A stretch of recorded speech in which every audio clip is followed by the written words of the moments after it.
Look, it's a delight to be with you. Absolute delight. I've loved this morning. I don't know how you feel about it, but I have sat there, just there, and I have thought I'm so glad I've been here.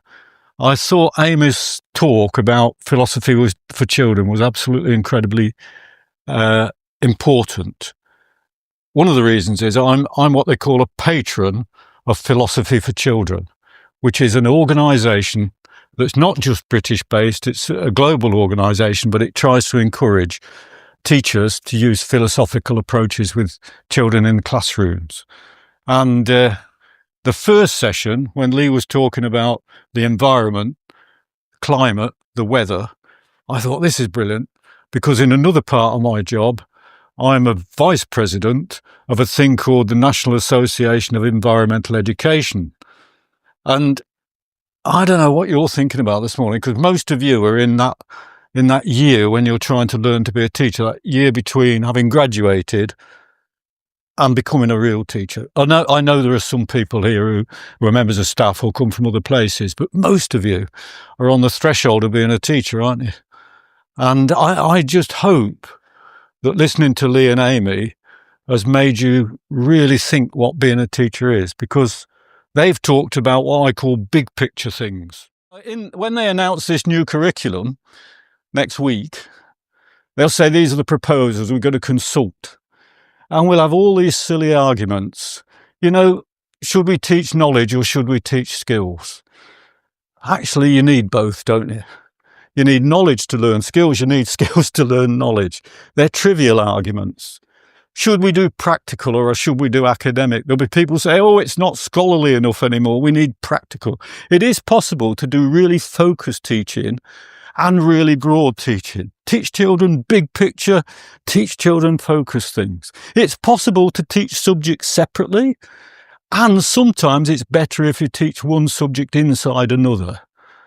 So you get these ridiculous arguments that flow around the system and distract us almost. It's possible to have formal classrooms and fluid. This is a bit formal this morning, but everybody's made the effort to give you time to talk, because we need to be a bit more fluid. We got this flipping thing running because it's easier, but you don't always have to have this contraption going at the front. You can talk to children. Who doesn't need it's interesting. All the images of teachers have a blackboard and a stick pointing to it.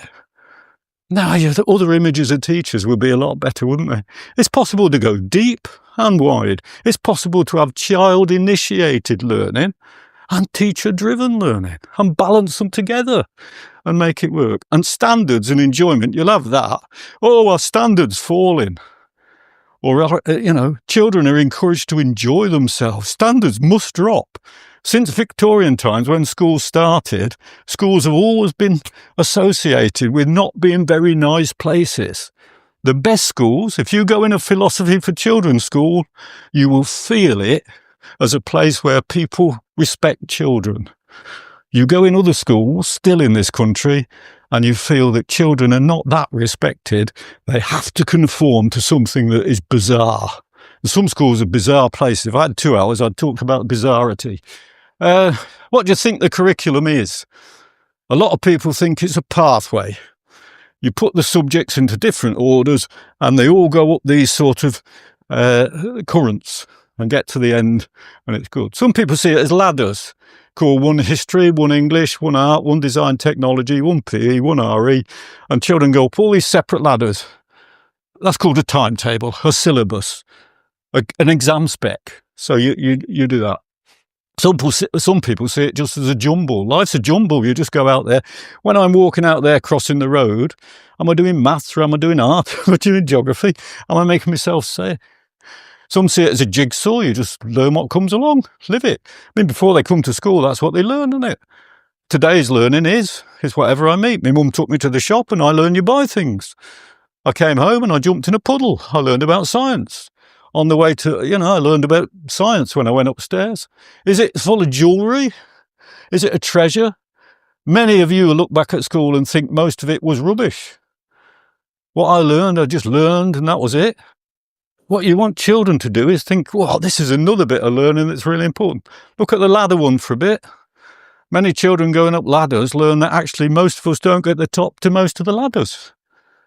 You're pretty, I mean, most of you will have done relatively well in school. Think of those people in your classrooms and in other sets who just trugged along knowing they were never going to get to the GCSE level in art or geography, history, English, maths. Some of the people you were at school with still haven't passed English GCSE. What a success that was, wasn't it? After all those years. And sometimes because we succeeded, I did all right at school, but I didn't enjoy it and did pretty badly in some things. You have to see life through the sort of eyes of the children who are struggling and finding it hard. Sometimes the curriculum's about sort of trying to get better every time. Like you get a rough outline and then you get it tidied up a bit and then you polish it. And some bits of your teaching will be absolutely pristine, brilliant. And some bits will be a bit scabby while you're trying to get them to work and trying to get them to uphold themselves. But what's learning about? These are sort of various things a curriculum might do. Interestingly, not top one, encouraging a global outlook, was what Lee was talking about. Others down at the bottom, you've got some which are about philosophical things. I'll just leave that on for a minute. Chat to the person next to you and sort of talk about. I reckon G is a really important one. Or the school I went to, you would have never got H in it. I don't know what H is, but pick some out. Think about the school you went to, or the secondary school. Just talk about the secondary for a minute. Did it do any of those? Off you go. Only for 2 minutes. Go on, have a break. Have a talk. Point. I'll give you a chance to chat again about things in a minute, but I don't know where you would put your own learning in there. But think about some of the children in the classes that you were in at school and how they felt about it. Do you think the learning they did enabled those with difficulty or disability? Or did it enable the teachers to manage those with difficulty or disability? So we send them to another group, or we put them all together, all the ones with difficulties and disabilities, we put them in another group, we call that bottom set. Yeah. Did we really enable them to do as well as they can? Does it expose and enrich talent? How many of you really achieve what you can achieve, or you actually achieve somewhere else because that's where you get the chance? What about encouraging compassion as well as competition? Children in very, very young classrooms start to realise that I'm in competition with them. When they're doing their phonics and they're calling out making all those grunting noises, they realise that I can do these and some others can't. Right? And that little girl over there, she can't do. Right? She doesn't recognise it. And teachers, if we're not careful, start to see children's trajectory based on how they can do the very simplest things when they're really small. And if you're seen to be somebody who might possibly do really well, the chances are you've got a better chance of doing really well than people who are seen as somebody who's going to struggle more. And if you have to sit on that table near the front from a very young age, that one near the teacher's desk, you start to realise you only get asked the easy questions. In fact, you hardly get asked any questions because they ask the questions to the ones at the back in the back corner. I asked 2 people on the front this morning. I said to them, thanks for sitting on the front. And they said, yeah, but you won't pick on us, will you? Why do we think people at the front get picked on? It's because we spend years in the classroom because we did all right. We sit near the back and we keep looking up and the teacher's helping these, saying, you've forgot your capital letters, put a question mark. And you think, flipping out, you get picked on a lot at the front. Think about where the children are in the schools you work in. The ones who cope really well are typically further back. The more you sit at the back, the more you know you're going to cope better. If you sit near the front, the more you realise I'm going to have to struggle through my school career. Is it about competition or is it about compassion? Sorting each other out and helping each other. Do children see learning as a gift or a trial? There's a lovely question, isn't it? How many children think, oh, not again? And when you have to write for 20 minutes in every flipping hour just because you can. I mean, when I was young, when I was about this high and I could learn to write, I realised I was getting quite good at writing. I think if I'd known what was coming, I would have pretended I couldn't. Because every hour they give you something to write for about 20 minutes. Most of it's inane. You wouldn't choose to write most of it. It's rubbish what you have to write most of the time. You're filling printed sheets that are still warm. They're useless. If you can't write, they take you down a room with a woman who lets you do beads. It's really good. Really nice if you can't do it. So is it a trial or is it a gift? I need to keep moving or they'll tell me off. When the new curriculum comes out, or in every school you go in, there'll be a curriculum. And it's a curriculum for the school, and then there's a curriculum for subjects, and then there's a sort of scheme of work. Sometimes they try and tart it up by calling it a scheme of learning, but actually it's just what you've got to plough through. Sometimes you get a syllabus. It all gets distorted. There's the planned curriculum, that's what that is, the documents. Then that gets turned into the taught curriculum. So you get a scheme of work or a scheme of learning, and then you make it into what you're going to teach. And then it becomes what the children get. So what happens is it either stays coherent and they get what you planned, or it gets distorted on the way. And what will happen with the new national curriculum, there'll be loads in it about helping children to learn to talk better. Oracy will be in it, right? More oracy in the classroom. Philosophy for children's got a chance, right? What happens is it gets distorted on the way. So the teachers teach, they look at the planned curriculum, usually it's too big, there's too much to teach. So they teach what's tested, they teach what's inspected, they teach what you know about, they teach what you like teaching, and they teach what children enjoy. They leave the rest out because it's too much. So you leave out all the other stuff. There's always been speaking and listening in the national curriculum since 1988. It gets very little attention because it's not tested in the way reading and writing are tested. So what we do is we leave out the bits that are less convenient to teach.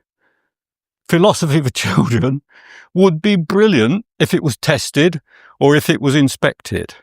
So inspection and testing makes a massive difference. Teachers like teaching what they know about. Most of you will teach really well in the subjects you're confident in. How do you encourage teachers to go beyond that and take it in? Oh, the children enjoy this, so I always do it every year. You'll hear teachers in schools saying that. Then the taught curriculum gets distorted, or it stays coherent based on the teacher's repertoire of teaching, how good I am at various methods. I might be good at talking at them. Am I good at organising group work? Am I good at organising experiments? Am I good at organising different ways of working? Then school vision. So I go in schools where the first 20 minutes has to be this, and then the bit after lunch has to be that. So that constrains teachers or releases them. The sort of conversation leaders have.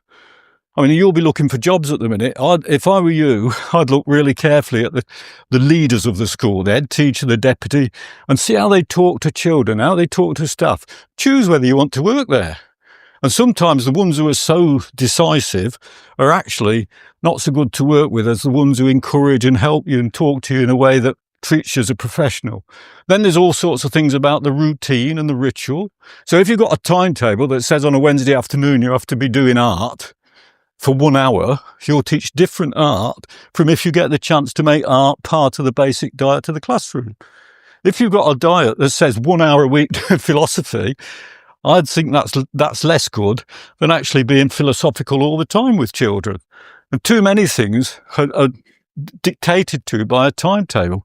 Another piece of routine is in some schools, teachers come in early to do the photocopying.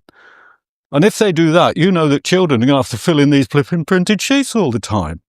That's a different world from if children are having ideas, making things work and doing it for themselves.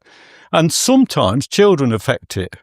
So if you're a teacher and you're going to do some lovely work with a load of clay and you get it out and you really work on it, and then in comes the two children who are they've either had a bad day at home, a bad time at home, or the sort of children who mess about with anything, start poking holes in the clay and flicking it about and making Maltesers.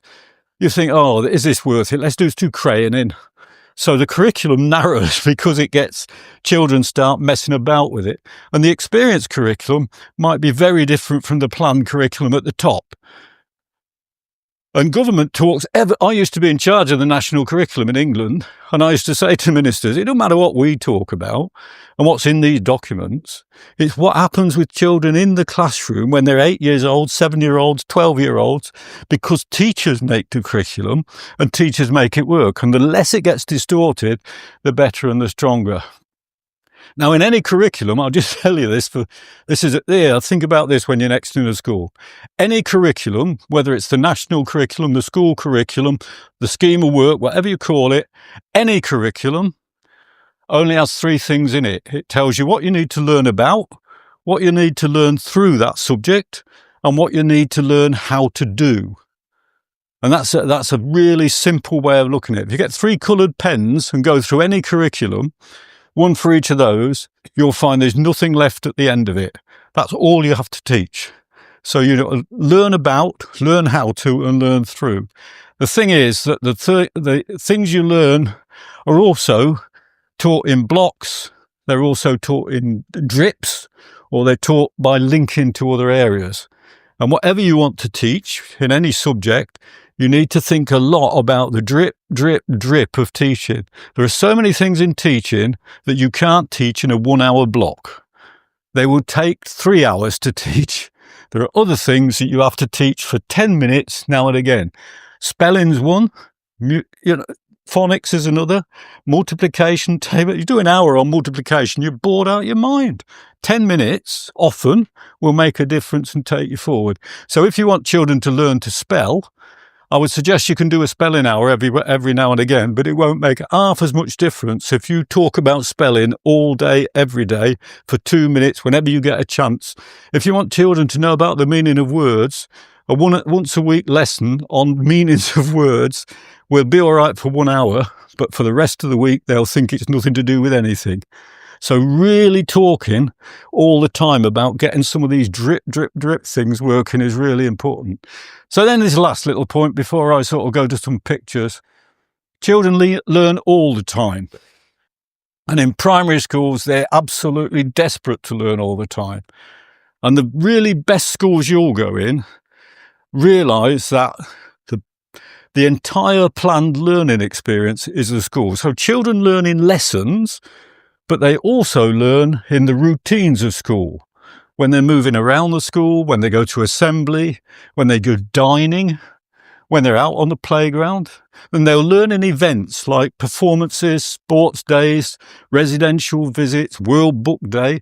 Those big events come together. And the best schools put all of those together so that lessons become part of the curriculum just as the routine. So you teach through the routines, you teach through the way in which children have those special events and they use them really well.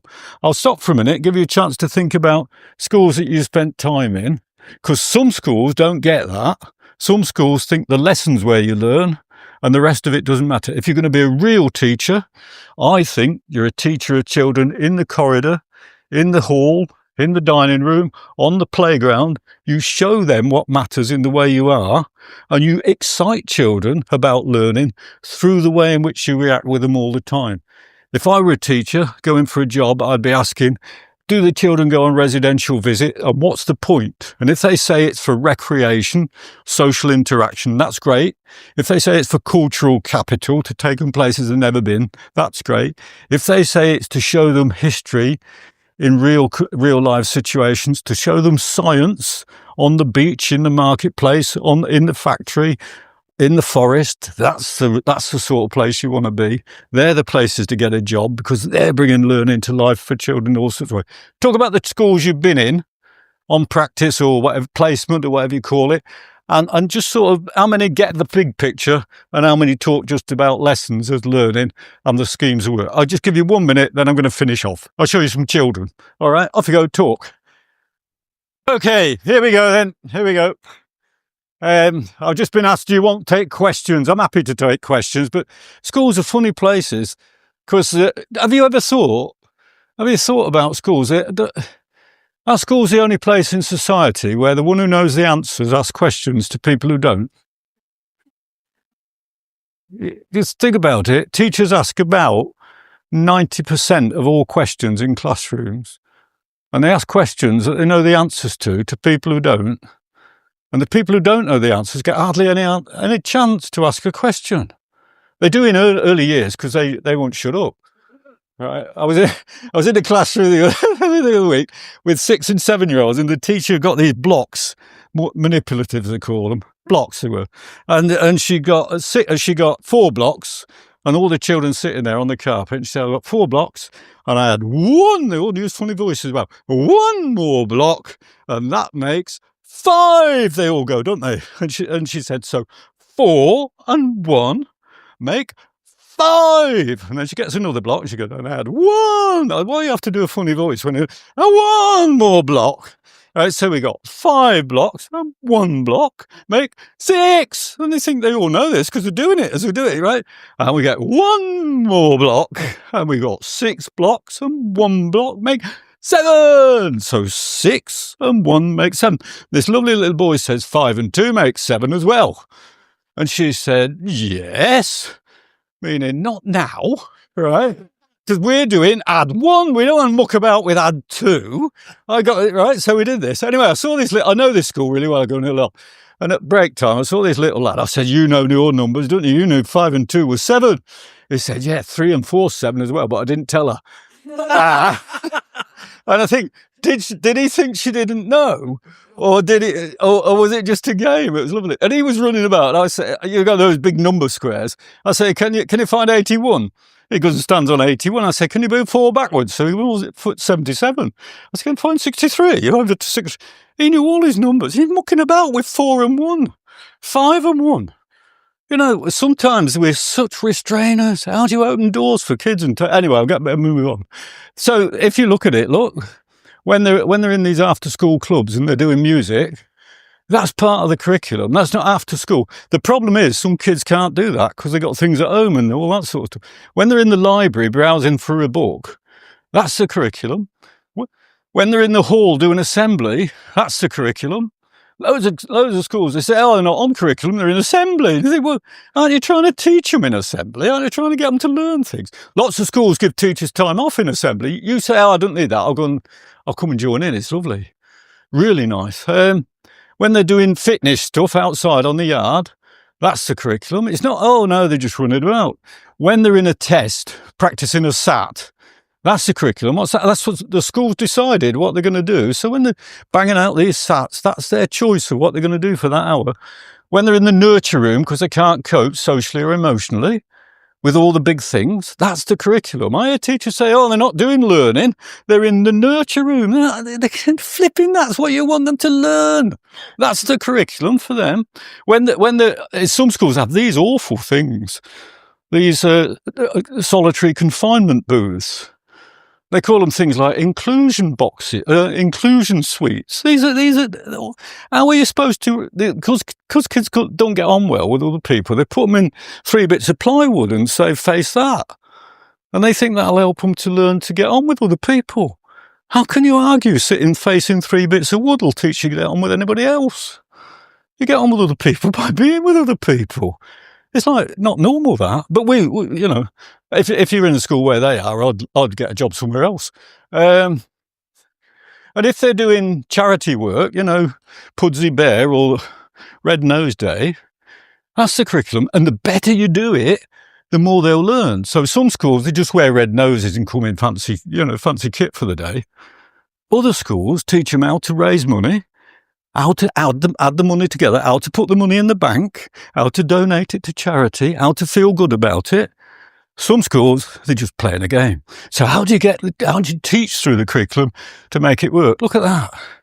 If you can't use that as a teacher, hey, that flipping spider and a half worked hard to do that. And that's how you teach about translucence, and that's how you teach about geometric shape. So using this stuff. So what we want are children who make decisions, follow sort of uncertainty. If you've got a hoop like that, you don't know where it's going next. Life's like that. You know, you just don't know. Other children are jumping through hoops. You've jumped through hoops for years. Every time they put one out, you've jumped through it. You've got SATs, you've got GCSEs, A-levels, a degree. Just when they said you just gave them what they needed. Now you're going to have to work with these children in a really powerful way. Some of it's about trust. That's why you need to be a profession. Develop the belief that you can do things. Children are fantastic, you know. They want to mirror life. This is just a lovely picture. I've got hundreds of pictures of kids, but this is a gorgeous one.